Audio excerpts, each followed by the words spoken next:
No matter how hard I try, I can't get away from the Suzanne Morphew case. And it doesn't matter how much time goes by. For some reason, the universe always drops this case back in my lap. And that happened again this morning. As I was reading the news, like I always do first thing in the morning, I get up, get going, get a little exercise, and start looking at the news. And as I'm looking through the Arizona news, I see the Barry Morphew case, Suzanne Morphew, and how there's now some newly released documents from Arizona DPS talking about how Barry Morphew was living in Arizona under a fake name, Lee Moore. And I even saw that Matt Blanc, who I've talked to before on here and did a whole video with him. I guess he's still very involved in the case. And I saw his Twitter where he had a picture of this gal from Cave Creek, Arizona. And Barry was living with her and lying to her, telling her that his name was Lee Moore, and had a AR-15 with a silencer in a safe that Arizona DPS confiscated. So I'm probably telling you guys stuff that you already know. You're probably way more versed on the everyday happenings with the Suzanne Morphew case than I am, but it's just crazy that I get up in the morning, I read the Arizona news, and boom, there's Barry Morphew yet again. And this has happened so many times where this case just keeps popping up over and over again. And I'm actually happy about it. You know, I always am, you know, like surprised to see, you know, Suzanne pop up. But at the same time, I'm excited because I always, you know, I'm waiting just like all of you guys for that closure, for justice to be served. And it just seems like this thing just continues to drag on and on and on. I mean, here we are in 2026. Who ever thought, who could have imagined when we started this in 2020 that we would be here in 2026 with this still dragging on? So I'm excited about it. I know Barry's supposed to go into court tomorrow in Alamosa, Colorado, which I find very interesting also, because this is kind of where it all started. You guys that have followed me over the years will remember that I was spending time in Alamosa, which is the opposite direction from Salida, where I was staying with some friends and my daughter, Jersey, who, by the way, is now almost 11 years old. And when this started, she was only 4. Think of that. Maybe 4 or 5 years old. Now she's 11. She's growing up, and I still haven't seen her since. I haven't seen her since she was a little baby. And she's right down the road from Alamosa in a small town called Manassas. And that's a whole separate thing, ladies and gentlemen, that I've talked about on here. And I'm not going to get into, because I'm not going to steer the attention back to me, because it really should be focused on justice for Suzanne. But that's really why I was so gung-ho in the beginning about doing this in the first place, because, you know, I was going through a really hard time in my life with the situation with my daughter right down the road from Alamosa. And a lot of lies were being told. This is a small LDS community. If you don't know what LDS is, it's Mormon. And they're very, very protective of their own. They, you know, the whole town, the townspeople, the courts, the lawyers, they're all entangled together, and they protect each other. And I understand that better than anyone, because I grew up in the church, and I know how it is. These people, they were, the Mormons, if you know their history, they were driven from, you know, back east, Illinois, Indiana, different places. They were driven by quote unquote persecution from place to place to place, and they settled in one of these places called Manassas, Colorado, which is on the border of New Mexico, northern New Mexico and southern Colorado. And they don't accept outsiders, ladies and gentlemen. They do not trust. They're very untrusting, and if you have somebody there who is has deep roots in that system, they're going to believe them way more than they're going to believe an outsider. And I was considered an outsider when my ex began lying because she wanted to go home. This is what it all boils down to. She wanted to go home to be close to all these people that I'm talking about, specifically her mom and dad and her brothers and sisters. And she completely lied and made it to where I can't see my daughter. So what I did is I said, you know what I'm going to do? I'm going to do everything I can to try to show my daughter someday when she gets old enough where she's on, old enough on her own where she can get on the computer and see what kind of a person her dad is. Me, Tyson Draper of Arizona, look and see, who is this guy? What is he all about? And I've tried my best to be the very best person that I could be, to be honest in every way, because, ladies and gentlemen, that's what it's all about. When you're dishonest in any way, in the slightest way, you negate all of that. It's all deleted. The universe will delete everything that you're trying to do in a positive way. And in other words, you have to become one with the truth. And that's what I've done. And here I am still doing it, ladies and gentlemen. And I know that I've gotten very political on my TikTok channel, and that's consumed my entire life, leading up to the last election. And I know there's a lot of people who don't like that, especially you people in Colorado who may not agree with me. And that's okay. I don't have any hard feelings towards you guys, man. I'm doing me. I'm doing the things that I feel are right and truthful, and you guys can do the same. If you stand up for what you believe, and that's what I'm trying to do.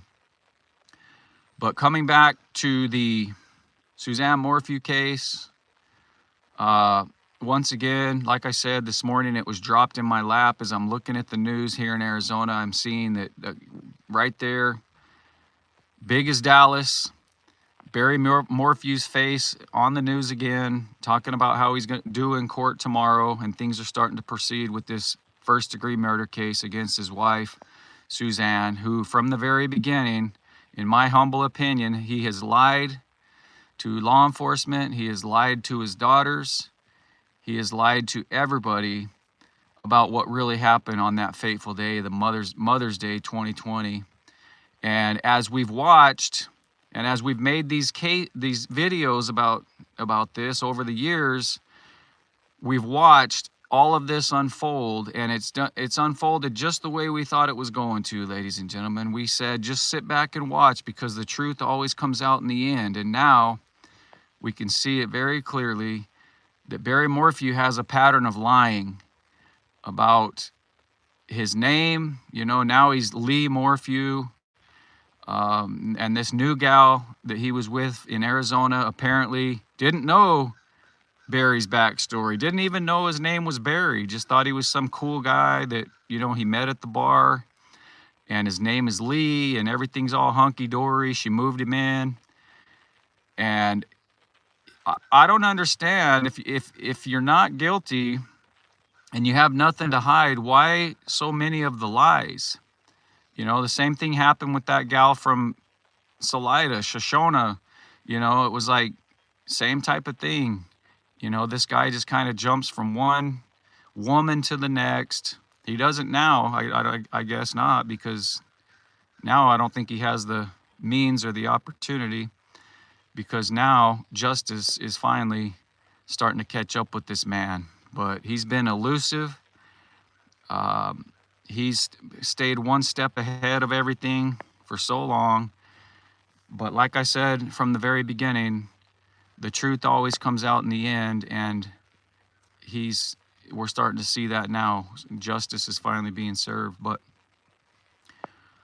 anyways, ladies and gentlemen, right now I'm just kind of looking over it. I was looking for the actual documents that were released from the Arizona Department of Public Safety regarding this arrest and the situation, but I haven't been able to find it just yet. I think Matt Blanc or Block or whatever his name is said he was going to post it. And by the way, Matt, if you see this, great job keeping up with the case. You know, there's a lot of people who stayed right on top of it throughout this whole thing, and you guys need to be commended for your efforts and your hard work.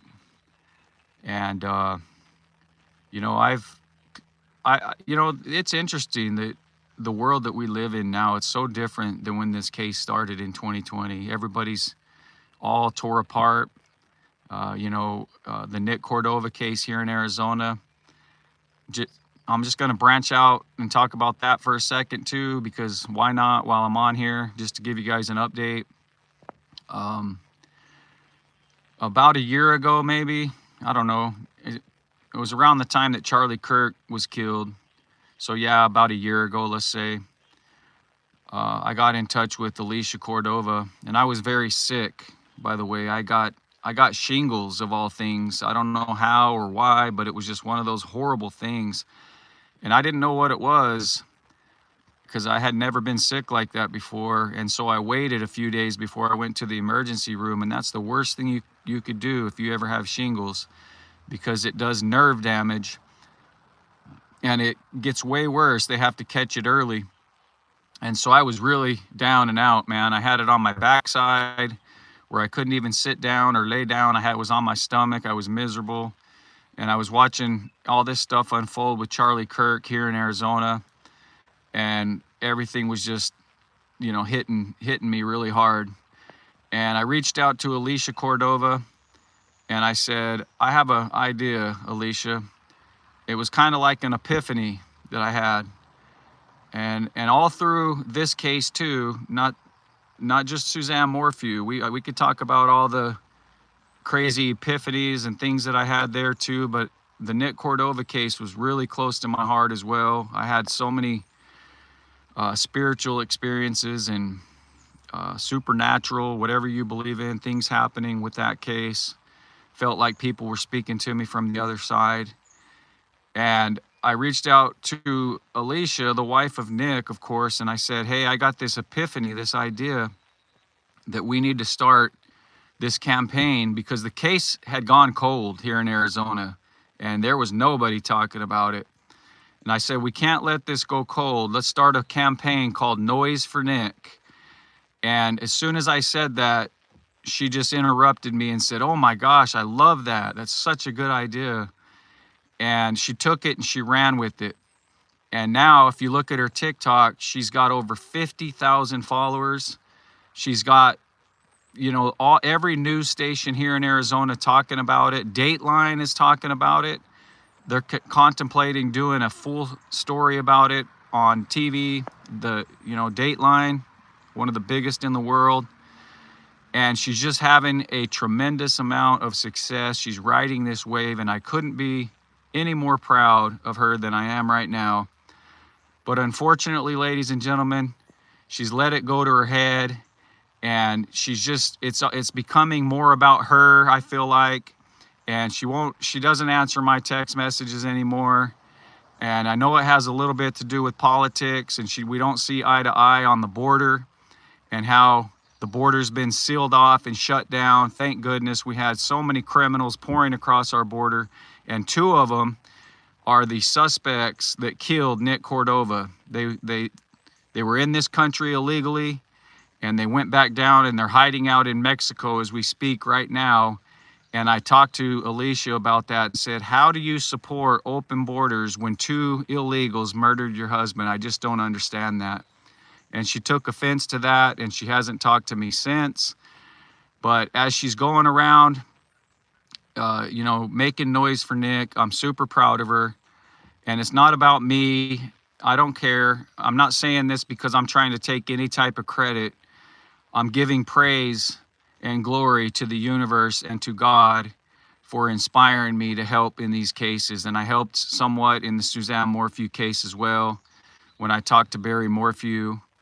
and he started, you know, all of his lies and is running his narrative. And since then, you know, it's been proven basically. But we'll see what happens in a court of law. But I think that it's going to be proven without a doubt, without a reasonable doubt, that Barry Morphew is responsible for what happened to Suzanne on that day. And the day that I saw where he showed me, when he said, come up here and I'll show you what happened, and he took me up the hill and showed me where her bike was found. Like I told Nancy Grace that day, the hair on the back of my neck stood up, ladies and gentlemen. It truly did. I knew something wasn't right. I knew he was lying, and I could feel it in my bones, and I still feel that way to this day. And we're about to find out if it can be proven in a court of law and justice will be served. But anyway, that's my update, ladies and gentlemen. I've been on here about 16 minutes, and it's kind of weird because I'm used to TikTok now where it's just short clips. But surprisingly, I have over 70 people in here. I feel like that's pretty good for not ever going live, and I see the hearts going by and the comments, and I'm not reading them. I'm not looking at anything. I'm just staying focused this morning because there's just so much hate and so much negativity and so much jealousy and so much immaturity and all the evil stuff, ladies and gentlemen. And honestly, just like I do on TikTok, I absolutely ignore it because these people and these evil forces don't deserve an ounce of my energy or my time. But all of you people who are putting positive comments and sending hearts and stuff like that, you deserve all the credit in the world. And I want you guys to know how much I love and appreciate you and how much you guys sustain me through some of the darkest moments of my life. And all you got to do is go back and watch any of my YouTube videos. You can clearly see my state of mind and where I was at and what I had going on. Ladies and gentlemen, I was lucky to survive some of the darkest days of my life as I missed my daughter in Colorado, as I was struggling in Arizona with my career and my kids here, and you know, the different challenges that were heaped upon me during that time. You guys are some of the greatest people in the world who help sustain me. You support. Hope you guys are doing well, whoever you are and wherever you are and whatever's going on in your life. And God bless their souls, because as you guys, I'm not trying to laugh, but elderly ladies and who were invested in this case, and they're probably no longer with us, and God rest their souls. But all of us who are still here on this planet and still, you know, battling every day, may God bless you and protect you and be with you and your families. So I'll be here with you guys in spirit as Barry Morphew reports to court tomorrow, and as this thing unfolds, I'll be here with you in spirit. I always wanted to get back up to Colorado, to Alamosa, to kind of be there and, you know, kind of wrap this thing up and put a big, beautiful bow on it. But I don't think I'm going to be able to make it, ladies and gentlemen. I got too much going on. So you can see all the greenery behind me. You know that I'm not in Arizona right now. I'm somewhere else. And it's been a fun journey here. I got some exciting things going on in my life, and I'm just so happy and so grateful. But anyway, I see people dropping out of here, so I'm gonna go ahead and cut this off, ladies and gentlemen. God bless y'all. If I can remember how to turn this off. Let's see. Nope, that's not it. Maybe this is it. Take care, loves.